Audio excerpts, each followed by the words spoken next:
Winter is drawing to a close, and the fate of your harvest is being decided right now, even before the first buds burst. To get the heavy, healthy clusters we all want, you don't need a professional pruner. In today's video, we're covering the 4 pillars of vineyard care. These are a simple pruning technique you can do yourself, soil cultivation, fertilizing, and the essential winter spraying. Let's prepare our vineyards for a record-breaking season. When it comes to grapevine pruning, this is a simple technique for everyone. Even beginners can prune. Don't be afraid of the shears. You won't kill the plant.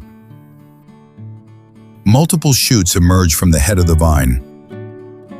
We will shorten the lowest shoot into a renewal spur, leaving 2 visible buds.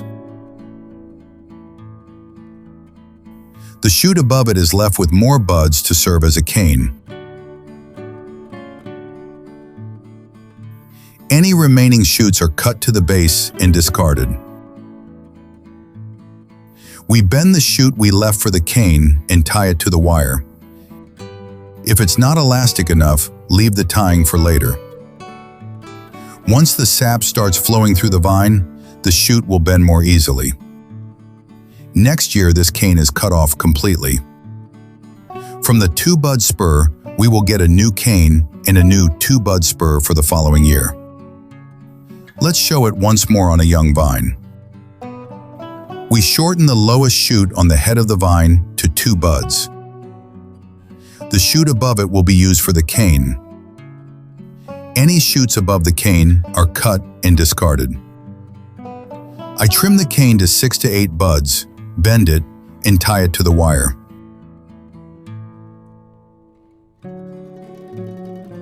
As you can see, I use various ties for the vines. My favorites are these eco-friendly ones made of paper with a thin wire running through them. When is the right time for pruning? Pruning should be done before the buds open. Ideally, it should be completed before the sap starts moving through the vine. Otherwise, sap will leak from the cut site, and we say the vine is bleeding. When cutting the shoots with shears, the cut should be slanted, angled away from the bud, so that the vine's tears don't damage it. Don't worry if the vine cries a little. It's just a sign that the root is healthy and nature is waking up. The next step is a time-tested recipe from our ancestors, hoeing. Perhaps it's a somewhat neglected operation today. Many now use trimmers or herbicides for weed control. However, manual hoeing around the vine itself has 2 massive advantages that nothing can replace. First, this way we break the soil crust and allow the roots to breathe. But more importantly, we destroy the shallow roots, the so-called surface roots, brandues. We want to force the vine to send its roots deep into the ground. This will help it survive summer droughts more easily. Vineyards love hoeing, and believe me, the vine will thank you many times over through the quality of the fruit. Many forget that the grapevine is a greedy plant, and the secret to lush leaves and sweet grapes lies in a proper spring feast. First, there is wood ash. It is true gold for the vineyard because it contains potassium, phosphorus, and calcium in a natural form. Potassium is what will later make your grapes sweet and the vine drought-resistant. Simply sprinkle the ash around the vine and lightly dig it into the soil. However, ash lacks one key ingredient for a spring start, and that is nitrogen. That's why we now add nitrogen fertilizers like CAN or urea.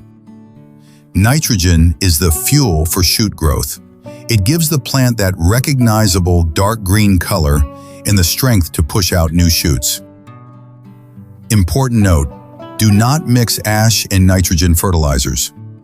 Ash is alkaline and can cause a chemical reaction that will make the precious nitrogen evaporate into the air before it reaches the roots.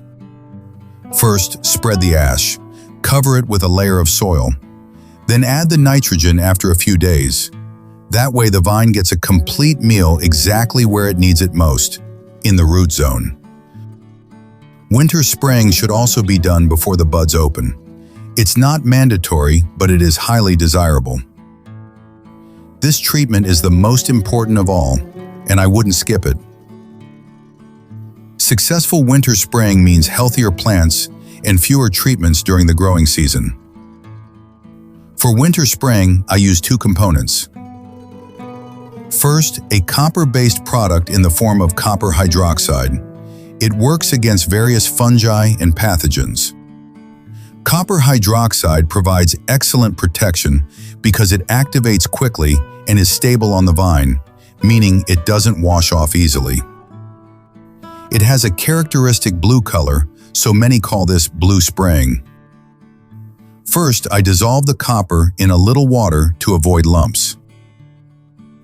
The second component I add is mineral oil or paraffin oil. It works against insects and mites.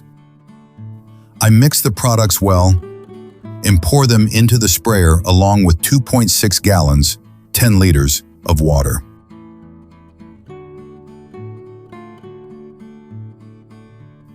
While large vineyards use machinery like tractors with sprayers, in small vineyards we use small backpack sprayers. The treatment is done in dry weather when the temperature is above 41 degrees Fahrenheit, 5 degrees Celsius. Give the vines and shoots a good bath. Overwintering insect stages can hide in the cracks of the bark. The good thing is that these products are allowed in organic production. That doesn't mean they aren't harmful to humans and animals, so be sure to read the instructions. Use a protective mask and equipment, and that's it.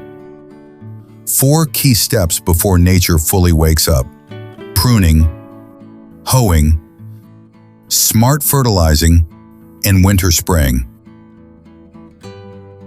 If you do these 4 things on time, you've set a solid foundation for the rich and healthy harvest we all desire.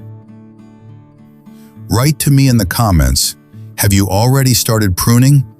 And what is your favorite product for winter spraying? If you found this video helpful, click that like button and subscribe to the channel, because an exciting season in the vineyard awaits us. Now, watch the next video, which will appear after this one, about the 5 things you must do in the orchard before flowering.